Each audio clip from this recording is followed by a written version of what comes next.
marka mar walba maxaa loo baahan yahay inaad hadaf inaad qorato oo aad cayimto sida ugu wanaagsan oo hadafkaas mar walba aad ku xaqiijin kartaan waxay tahay in mar walba aad isweydiiso war hadafka gaartay ma gaartay maxaa kaaga qabsoomay maxaa yani hal tilaabo laba tilaabo saddex tilaabo maxaad qaaday yani inaad isweydiiso waxaad bilaabaysa isbedel ma jira oo war meesha tigsinaysa ma tagtay يعني inaad qortid hadafkaas waxaas iyo waxaas rabaa inaan gaaro hadaf inaad rabtid inaad gaarto waa inaad marka hore hadafka qortaa waxyaabaha u baahan yahay waa inaad isweydiisaa waxyaabaha lagu gaari karo wadooyinka loo mari karo iyo dariiqooyinka loo mari karaba inaad wada eegto si ay kugu fudaato inaad hadafkaaga gaarto marka kalsooni leeyahay dadka bilaadanka Allah subhanahu wa ta'ala abuuray way ku kala duwan yihiin kalsoonida marka laga hadlayo qof wuxuu arkaysaa hadaf leh هدف عيمية specific هاي هذانا وقت أوله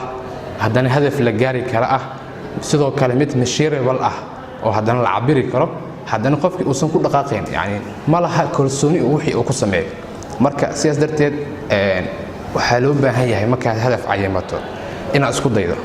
ذاتك أنت بدن كبقى إن سميان وح كوقس بيا عبسي معناه وتفيل جروب دونتا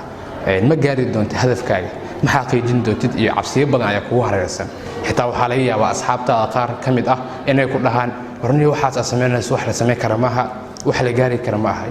waa jiraan dad badan isku dhigi doona hadii aad rabtid yani in hadafkii ahdaat aan soo sheegin in xaqiijiso waa in naftaada ku kalsoon tahay aadna ku dhaqaaqda aadna sameysaa oo yani cabsida kuugu beeran iyo waxyaabaha isweydiinaysa iska deysaa waa feel growaysa dib badan waa arki doontaa consequences oo arkaysa yani cawaaqib badan oo ka hor imaan doona maxaa loo baahan yahay inaad u dhabar adeegto